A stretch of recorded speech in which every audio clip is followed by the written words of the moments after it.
Bom dia, irmãos.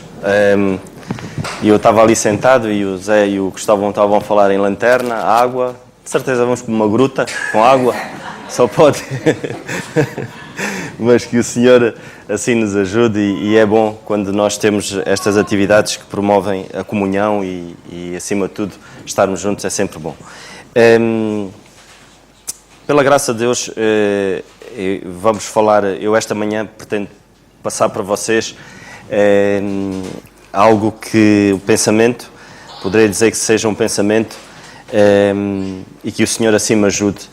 É algo que quando me debruço sobre este assunto, há passagens na Bíblia que eu olho para elas assim, mas com muito cuidado, porque é um assunto muito, muito delicado. Tem a ver com a família, com o casamento. E eu hoje vou falar acerca disso. E ontem, e o Senhor começa-me logo a dar nas orelhas assim que eu começo logo a preparar estes assuntos.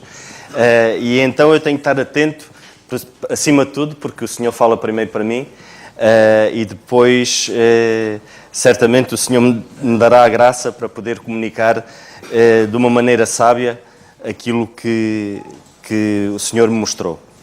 Mas antes de começarmos, vamos orar, irmãos, para pedir a orientação do nosso Deus. Senhor, nosso bendito e amado Pai, nós te damos graças, Senhor, mais uma vez, por estarmos aqui na Tua casa e que Tu nos possas orientar, Senhor, em todas as coisas. Ajuda-nos, Senhor, esta manhã a podermos ouvir a Tua palavra e a ter os nossos corações atentos àquilo que Tu nos queres falar.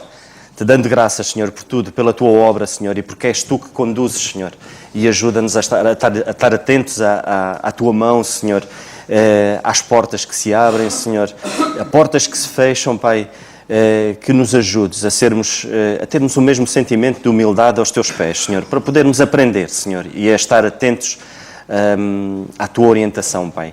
E nesta manhã nós Te pedimos essa mesma orientação, Senhor, que sejas Tu a poder cuidar dos nossos corações para ouvirmos aquilo que Tu tens para nos transmitir. No nome do Teu Filho, nosso Senhor Jesus Cristo, nós Te agradecemos. Amém.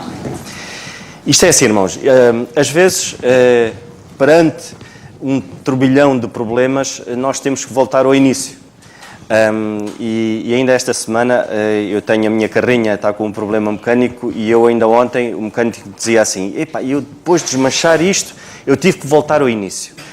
E nós na nossa vida espiritual muitas das vezes funciona assim, ou seja, perante o grande problema que nos acontece, e nós nunca nos podemos esquecer que não há problema maior que Deus não possa resolver. Acho que há até um cânticozinho assim que fala nisto. Eu não vou cantar. Se o irmão Carlos estivesse aqui, ele cantava. Mas eu não vou cantar. Eu não vou cantar, porque senão vocês vão-se embora. E não é esse o meu objetivo. Mas é mesmo, não há problema grande demais que o nosso Deus não possa resolver. E o problema, muitas das vezes, como eu disse, temos que voltar ao início. E vamos abrir a palavra de Deus em Gênesis. E eu acho que Gênesis, Adão e Eva, dão-nos lições tremendas. E quando nós falamos e voltamos à palavra, nestes dois versículos, acho que se o Senhor assim determinasse que a palavra de Deus fosse feita só através destes 3 versículos, dava-nos um ensinamento tremendo. E a palavra de Deus disse assim, eu vou, capítulo 3 de Gênesis, capítulo 3 de Gênesis, e lá está, vamos ao início de tudo. E no versículo 9, não vamos ler o capítulo todo, o versículo 9 diz assim, a partir do versículo 9. E chamou o Senhor Deus a Adão e disse-lhe, onde estás? E ele disse, ouvi a tua voz soar no jardim e temi, porque estava nu e escondi-me. E Deus disse, quem te mostrou que estavas nu? Comeste tu da árvore de que te ordenei que não comesses? Então disse Adão, a mulher que me deste por companheira, ela me deu da árvore e comi. Para já vamos ficar aqui. Nós vemos o nosso Deus a dar uma oportunidade a Adão para que Adão pudesse, aos pés do Senhor, derramar toda a sua angústia e todo o seu tormento por ter pecado. Mas nós não vemos isto. Nós vemos nitidamente Adão negar o erro dele. Ele escondeu o erro dele e ele põe as culpas no nosso Deus. E eu, esta manhã, e E quando eu digo voltamos ao início, porque nós continuamos a cometer os mesmos erros. Perante um grande problema da nossa vida, nós nunca jamais, irmãos, devemos culpar a nossa esposa ou o nosso esposo, e nós já vamos ver porquê. Nunca jamais devemos culpar os nossos filhos, nem devemos culpar a igreja. Há instituições que Deus criou, e esta da família, Deus é o arquiteto. Então eu não posso culpar. Se Deus criou, se Deus o arquiteto da família, eu não posso jamais, perante um problema, culpar a pessoa que Deus estabeleceu para que me acompanhasse até o resto da minha vida. Quando nós lemos a palavra de Deus e nos debruçamos sobre ela, nós vemos a importância de facto que é o casamento. Nós vemos que o casamento é uma instituição criada por Deus, não para ser levada como uma aventura ou uma experiência de vida para que eu possa alcançar a felicidade. Isso está errado. O casamento não é uma experiência de vida para eu alcançar a felicidade, porque se assim for, desenganem-se, porque vão ser mesmo infelizes. Porque a felicidade não é um objetivo a atingir, a felicidade é uma consequência da minha relação com Deus. Essa é a verdadeira felicidade. A felicidade não está no casamento, a felicidade não está no meu grupo de amigos, a felicidade não está no meu namoro, a felicidade está em Deus. O meu relacionamento com Deus é que me traz felicidade. E nós vemos que o casamento é um compromisso de amor e fidelidade, em que Deus é o seu arquiteto. O casamento é isto, é um compromisso de amor e de fidelidade. A minha fidelidade para com a minha esposa é o fruto do meu relacionamento com Deus. Ponto final. Irmãos, nós às vezes complicamos tanto a vida, nós às vezes damos tantas voltas à vida, quando ela é simples de ser vivida. Se nós percebemos que Deus diz-nos, ama e ser fiel. Estes dois pilares de compromisso que eu tomo, como o amor e a fidelidade, se eu estabelecer isto dentro do meu casamento, e se eu tiver o meu Deus como meu orientador, irmãos, as dificuldades vão surgir. E aí põe-se a grande questão. O grande problema vai surgir. E ele precisa de ser detectado. Eu não posso, de maneira nenhuma, perante um grande problema, dizer, esta mulher é um tormento na minha vida. Quantos há que dizem isto? Eu já nem a posso ver. Como é que é possível? Esta mulher é um tormento. Este homem, eu já estou farto de o aturar. Irmãos, essa é a nossa tendência natural. Essa é a nossa tendência. Mas não pode ser a nossa tendência espiritual. E nós podemos ler na Palavra de Deus o que é que o Senhor fala acerca disso. Eu hoje vou-me dedicar um pouco mais aos homens e numa outra oportunidade eu poderei me dedicar um pouco mais às mulheres. Mas eu também vou dando assim uns pequenos pensamentos em relação às mulheres. Mas em relação aos homens, o que é que o Senhor diz em relação quando nós... esta mulher eu já não a posso ver. O que é que o Senhor diz a isto? Provérbios, só para nós termos mais ou menos uma noção, que não é brincadeira, irmãos. Provérbios, no capítulo 18, e nós vamos ler algumas passagens, no capítulo 18 e versículo 22. Eu acredito que Adão, a vontade dele, quando ele teve aquele desabafo para com o Senhor, a mulher que tu me deste, ele pôs logo as culpas no Senhor. E lá está, ele pôs em causa dois pilares enormes, que é a fidelidade e o amor.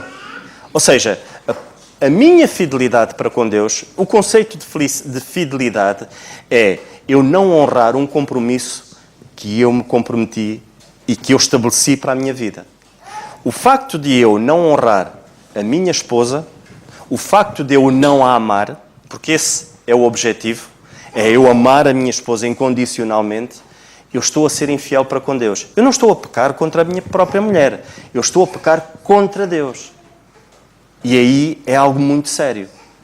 Eu estou a ser infiel para com Deus. Não é para com a minha esposa, é para com Deus. Porque eu não estou a honrar o compromisso do casamento.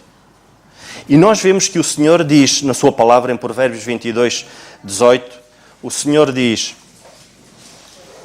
18:22, perdão, 18:22. O Senhor diz assim: o que acha uma mulher, acha uma coisa boa e alcançou a benevolência do Senhor. A benevolência do Senhor é algo que é tremendo, irmãos.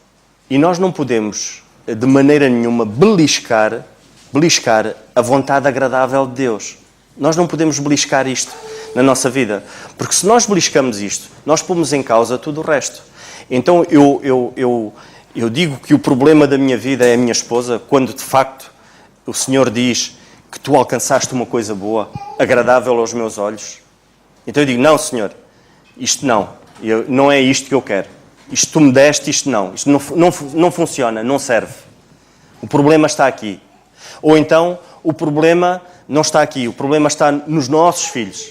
Os nossos filhos são a herança de Deus. O problema está na minha igreja. A igreja é uma instituição criada por Deus. É algo sério, é divino. Nós não vemos, e eu dou graças a Deus porque nós podemos dizer assim: sim, mas isto são umas passagens do Antigo Testamento e hoje o apóstolo Paulo foi quem escreveu mais acerca do casamento, irmãos. É porque é algo muito importante para a igreja hoje. Se o apóstolo Paulo escreveu, se o Senhor lhe deu essa sabedoria para ele nos poder transmitir estes valores, ele no capítulo 5 de Efésios, ele faz a comparação do amor do Senhor Jesus Cristo para com a igreja, do amor que eu tenho que ter para com a minha esposa, do respeito e da reverência que a esposa tem que ter para com o marido. Faz esta comparação. É porque é algo sério, irmãos. Isto, se nós não levarmos isto a sério, nós vamos abalar uma sociedade fica abalada. Quando a família não é levada a sério. Nós vemos que na palavra de Deus, e mais do que nunca, nós temos vários indícios de que ao longo da história muitos casamentos falharam, muitos relacionamentos falharam. E tudo porquê?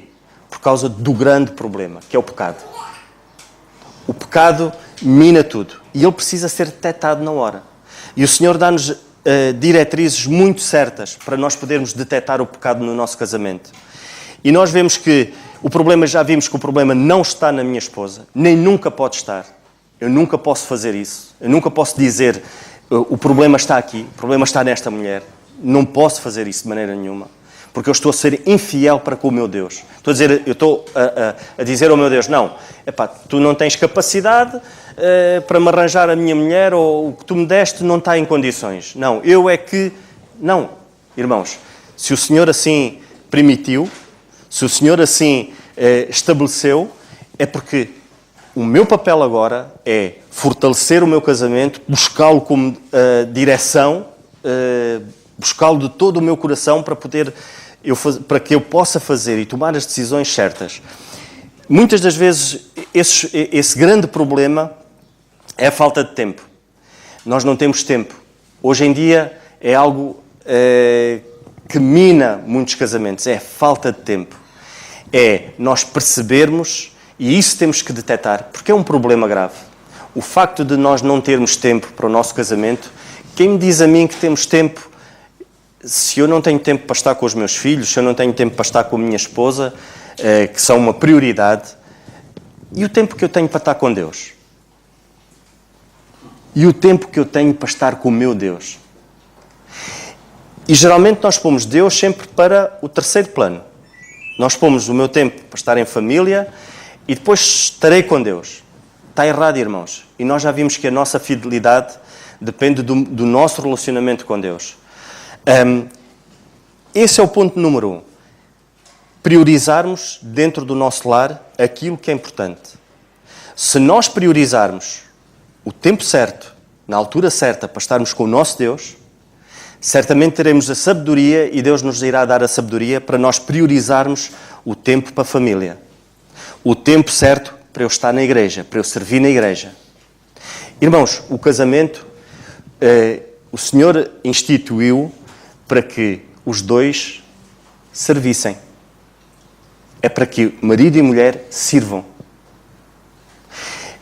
E sirvam de que maneira? A primeira coisa que nós servimos como casal é o testemunho que nós passamos para o mundo. Se o Senhor compara o casamento, o relacionamento entre Cristo e a Igreja, sem nós dizermos muita coisa, mas simplesmente com o nosso testemunho, nós estamos a passar uma imagem que é a imagem que o Senhor quer que nós passemos, que é o relacionamento entre Cristo e a Igreja. Que imagem é que nós estamos a passar? Que testemunho, que serviço nós estamos a prestar ao nosso Deus neste sentido? Simplesmente, sem abrirmos a nossa boca, passarmos este testemunho. Que testemunho nós estamos a passar dentro da nossa Igreja? Servimos os dois com o mesmo vigor ao nosso Deus? Serve mulher e marido com o mesmo vigor? Ainda há tempos falávamos que há um déficit enorme hoje. Nós vemos as mulheres, as esposas, espiritualmente mais nutridas do que os homens. É uma vergonha, irmãos. Isto é uma vergonha para um homem de Deus. Não, a minha esposa, ela tem que estar bem nutrida. Mas Deus dá-me essa responsabilidade de isso pertencer. Isso é minha responsabilidade. De eu suprir o meu lar espiritualmente. E nós vemos os lares estarem a ser supridos espiritualmente pelas esposas. Temos que detectar estes pequenos problemas. O problema não está na minha esposa. O problema, se calhar, está na minha falta de tempo para com o meu Deus. E este recado eu estou a dar aos homens. E começo por mim. A minha falta de tempo para estar com Deus cria um problema gravíssimo. Eu começo logo a ser infiel para com o meu Deus. Porquê? Porque eu estou a desobedecer. Eu não estou a ser um líder espiritual dentro do meu lar. Então, há um problema. Qual é? Prioridades. Esse problema aqui é o tempo. Como é que eu vou gerir o meu tempo? Então, prioridades. Tenho que passar mais tempo com o meu Deus. Se calhar tenho que me levantar mais cedo. Se calhar tenho que me deitar mais tarde. Nós não somos todos iguais. Há quem prefira estar mais tempo à noite. E isto é assim, somos todos diferentes. Mas temos que aproveitar, remir o tempo, irmãos. E esse é um grande problema. Se de facto é o tempo, então vamos criar uma prioridade na nossa vida. Outro grande problema que pode ser detectado dentro do nosso casamento, já disse, não é o nosso filho. Os nossos filhos são a herança do Senhor, mas a maneira como eu os educo pode ser um problema. Aí pode ser um problema grave. Mas eu não vou entrar por aí. Mas outro grande problema é nós não conseguirmos e nós não percebermos e não conseguirmos amar a pessoa que está ao nosso lado. Irmãos, a palavra de Deus, a definição de amor, está na primeira carta aos Coríntios, no capítulo 13, nós vemos a definição de amor. Não é a mesma definição de amor que se prega por aí. A definição de amor, e nós vemos, a maior definição de amor foi aquilo que o Senhor Jesus Cristo fez. Ele negou-se a Ele próprio, por amor de cada um de nós. Estou disposto a isso dentro do meu casamento? A negar-me a mim próprio por amor à minha esposa? Quero fazer isso? Estou disposto a sair da minha área de conforto para que eu possa servir ao meu Deus da melhor maneira, amando a minha esposa assim? Muitas das vezes o problema é nós não sabermos, e esse é um dos grandes problemas hoje, sempre foi, mas hoje acho que ainda é mais, é o nosso papel dentro do nosso lar. E nós temos que saber isso. E o Senhor diz-nos, o Senhor disse a Adão, logo no início, vamos voltar ao início, o Senhor disse a Adão qual era o papel dele, e falou com Eva, e disse o que é que a Eva tinha que fazer. E o problema, irmãos, é quando nós negamos a palavra de Deus, somos infiéis, a palavra correta é, somos mesmo infiéis para com Deus, somos infiéis para com Deus, deixando a palavra de Deus de lado e abraçando aquilo que nos é imprimido pela cultura ou pela sociedade.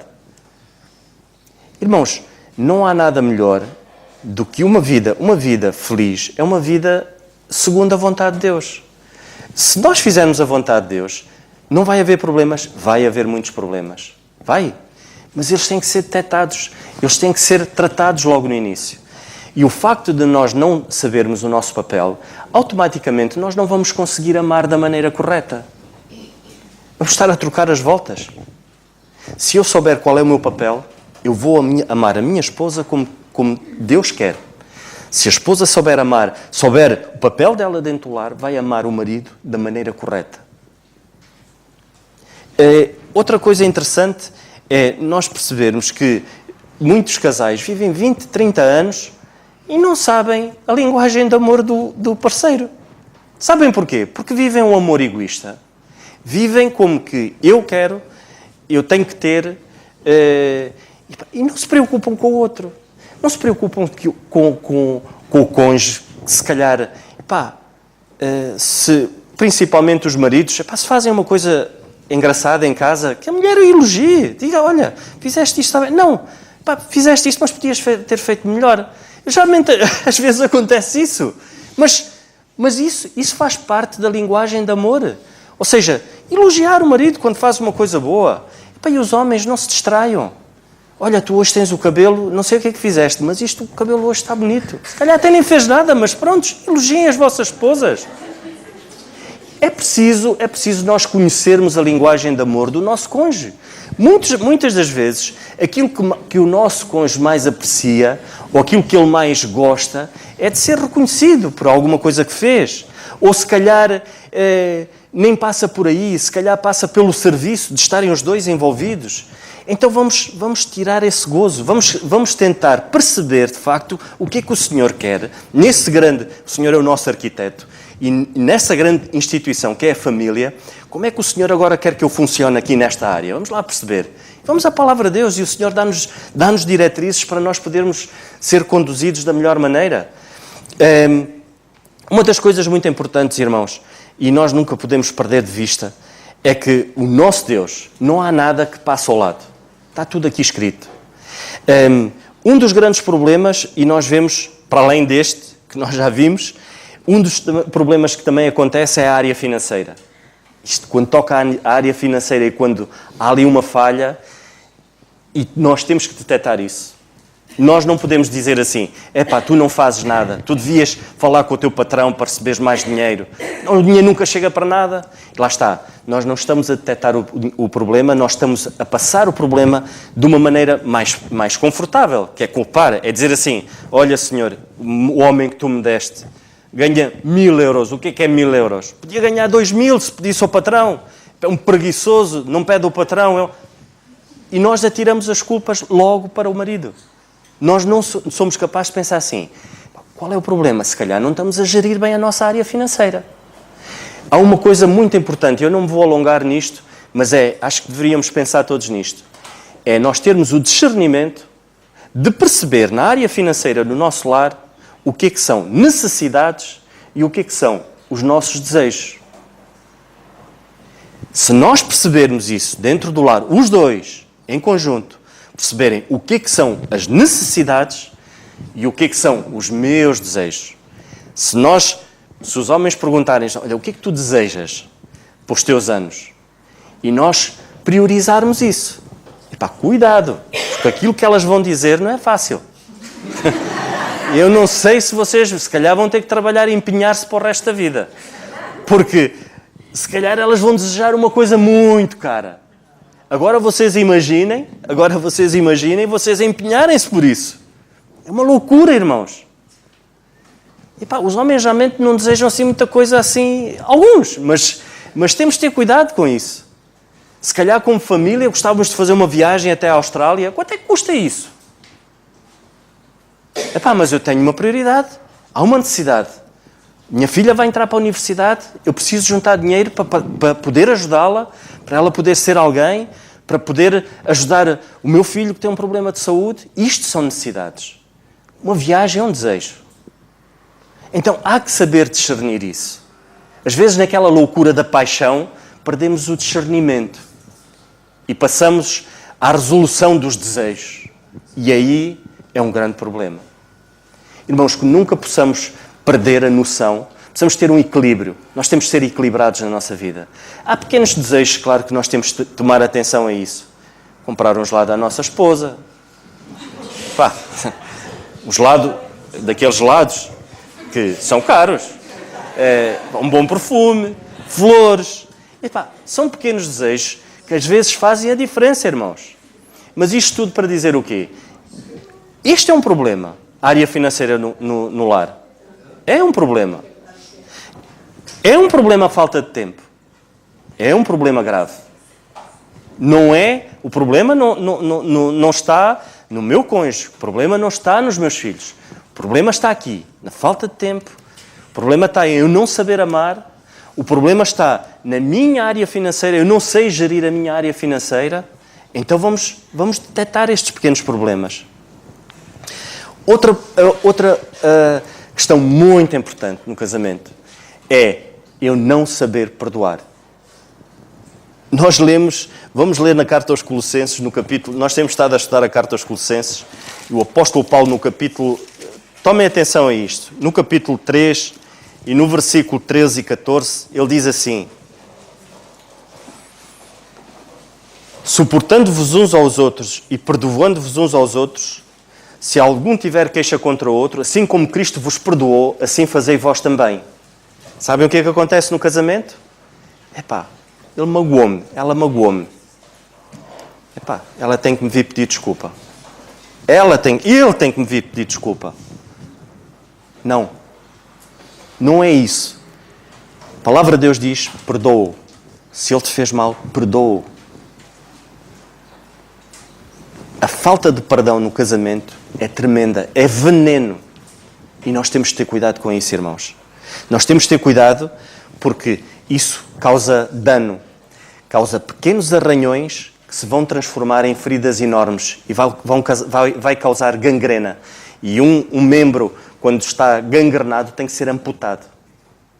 Depois fica um casamento deficiente, irmãos. E nós temos de ter cuidado com isso. A falta de perdão é algo tremendo. O Senhor Jesus Cristo perdoou. Foi preciso. Nós chegamos ao pé dele. O homem chegou, arrependeu-se do seu pecado e chegou ao pé e depois então é que o Senhor Jesus Cristo foi à cruz?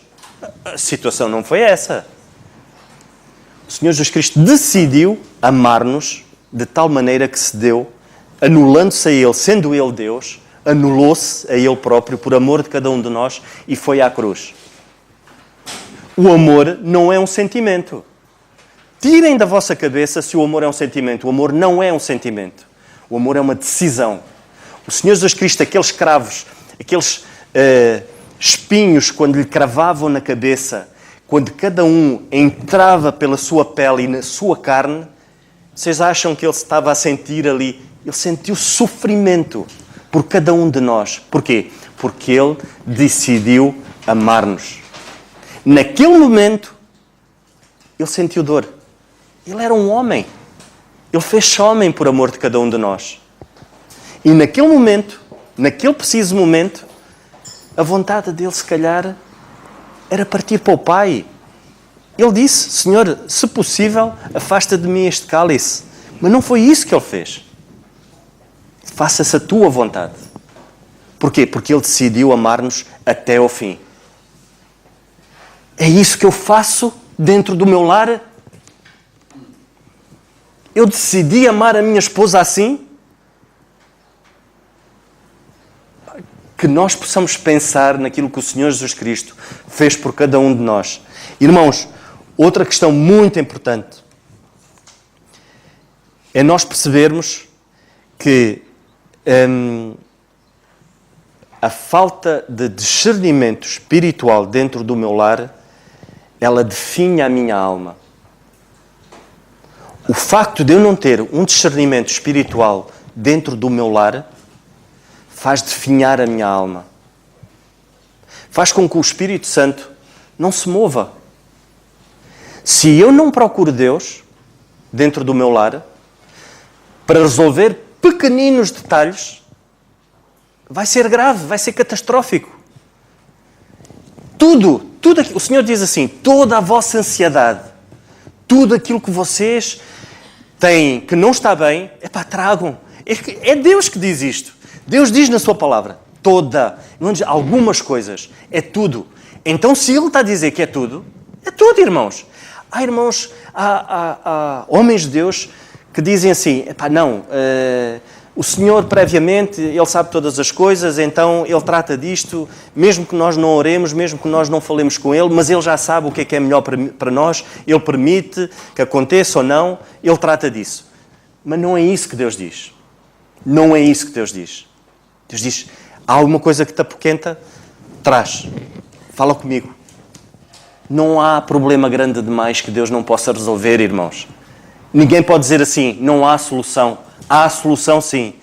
Há solução quando quê? Quando há discernimento espiritual. Quando não há discernimento espiritual, nós afastamos-nos de Deus. Irmãos, Deus fala-nos por coisas... Eu, quando preparava esta mensagem ontem à noite,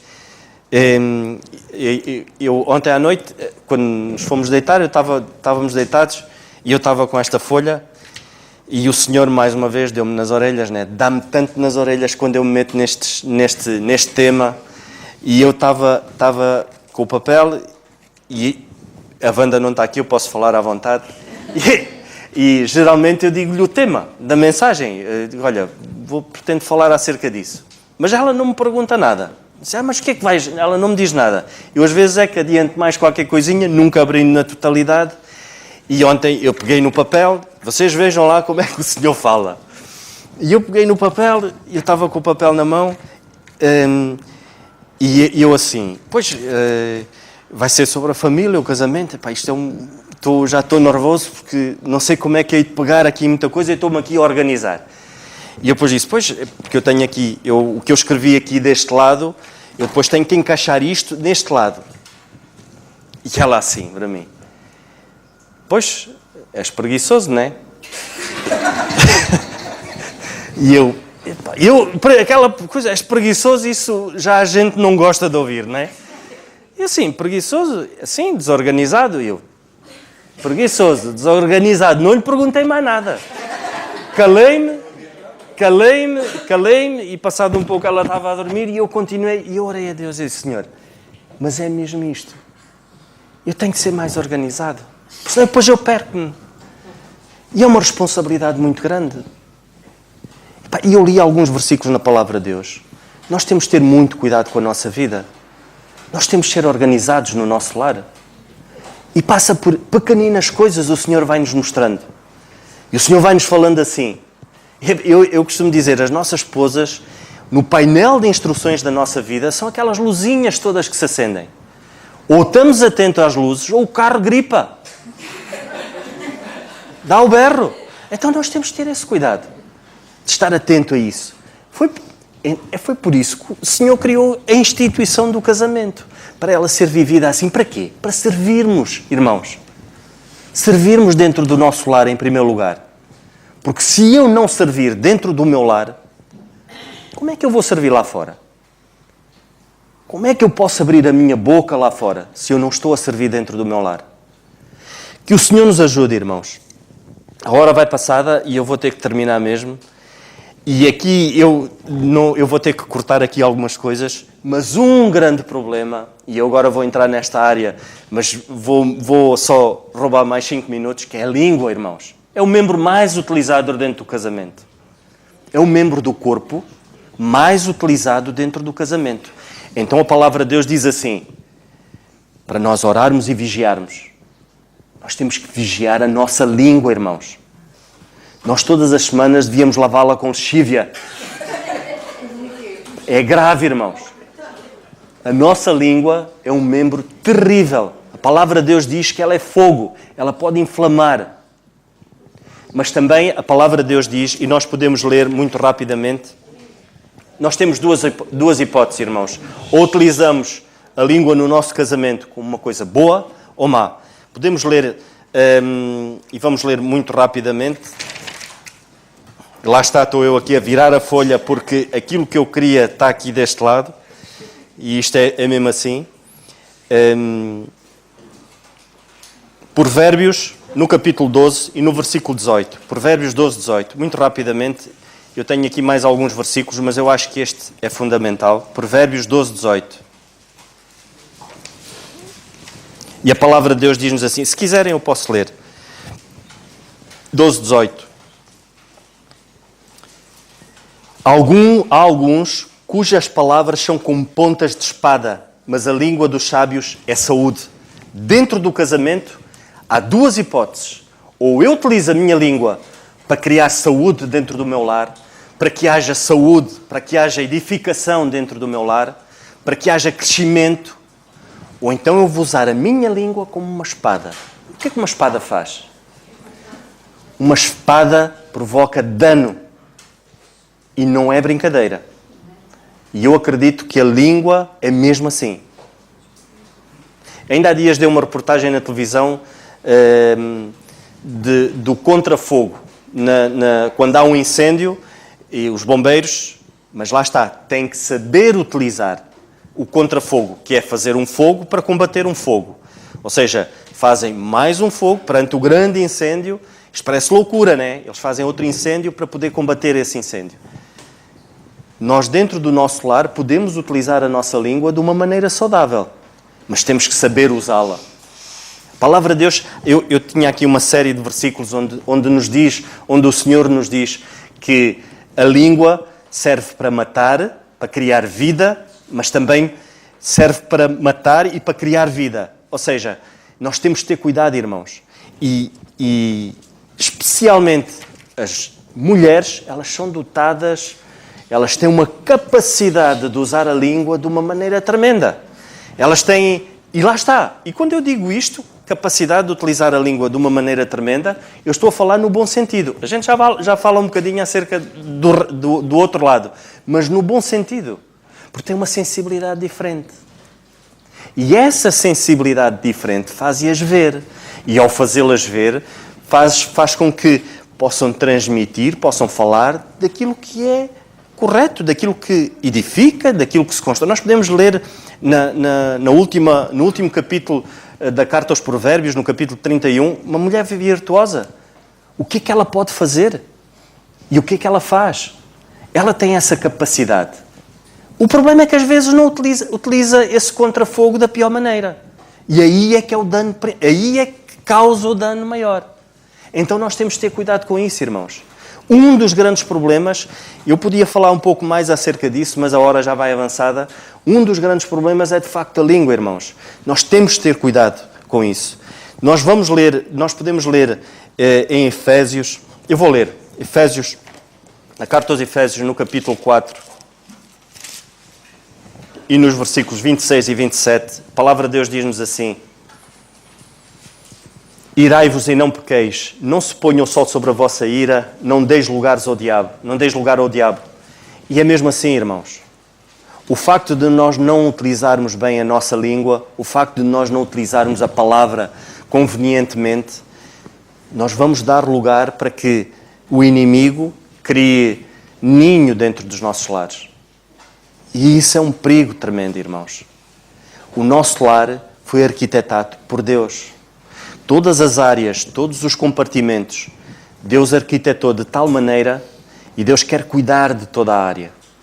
Nós não podemos de maneira nenhuma deixar com que o inimigo tome posse daquilo que Deus criou para nós sabermos gerir, para nós podermos pôr perante Ele aquilo que nos vai na alma, perante os grandes problemas que possam acontecer. Vamos pôr aos pés do Senhor, vamos deixar que seja Ele a resolver o problema, mas para isso tem que haver humildade, irmãos. O mesmo sentimento que o apóstolo Paulo referia na carta aos Filipenses, de que para que houvesse unidade, eles teriam que ter o mesmo sentimento que teve o Senhor Jesus Cristo, que era o sentimento de humildade. É o mesmo sentimento que nós temos de ter dentro do nosso lar. Se não houver humildade, há outra parte, ao reverso da moeda, que é o orgulho. E a palavra de Deus diz que o Senhor resiste à soberba, resiste ao orgulho. Como é que eu quero pedir a orientação do meu Deus se eu digo que a culpa é da minha mulher? Aquela mulher na minha vida é uma âncora de 3 pontas. Como é que eu quero que o Senhor cuide do meu lar se eu já estou a pôr a culpa na minha mulher? Eu não estou a dizer assim, não, o problema está nisto aqui. O problema está aqui, vamos resolvê-lo. É assim que acontece. Quantas vezes perante uma situação que nós estamos a resolver, principalmente os homens, ou um problema de eletricidade em casa, olha, o João sabe bem o que é isso. Epá, a tomada a tomada está a fazer curto-circuito. Um pequeno exemplo. A tomada está a fazer... O problema é na tomada. Não é na tomada. Às vezes o problema é no início. É no quadro. Há ali um fio que está a tocar no outro, mas o problema não está ali. O problema está no o cerne. O ponto do problema. Então vamos ali atacar o problema. Eu não posso permitir que da minha boca saiam palavras que possam magoar quem Deus estabeleceu para que permanecesse o resto da vida comigo até ao fim. Eu não posso, eu não devo fazer isso. Porque senão eu estou a ser infiel para com o meu Deus. E não se esqueçam que o casamento é um compromisso de amor e fidelidade. Então se eu faço isso, eu não estou a ser fiel com o meu Deus. Eu não estou a amar convenientemente a pessoa que Deus estabeleceu para a minha vida. Que o Senhor nos ajude, irmãos, e vou terminar com Romanos, no capítulo 12. Nunca esquecendo que o Senhor dá-nos orientações, irmão. Eu não consigo, eu tinha mais para falar acerca disso, mas eu não consigo mudar a minha esposa. Mas Deus diz, renova a tua mente. Ou seja, nós temos que renovar a nossa mente para que haja transformação em nós. Para quê? Para eu saber qual é a vontade de Deus. Porque a vontade de Deus ela é boa, perfeita e agradável. É isso que o Senhor nos diz. Na carta aos Romanos, no capítulo 12 e no versículo 1 e 2, o Senhor diz-nos isso. É possível eu transformar-me, mas pela renovação da minha mente. Porquê? Pela palavra de Deus, por eu aprender mais. E no capítulo 12, eu vou ler no versículo 12, Romanos, perdão, estava aqui noutra passagem, Romanos, capítulo 12 e versículo 12, e o Senhor diz-nos assim: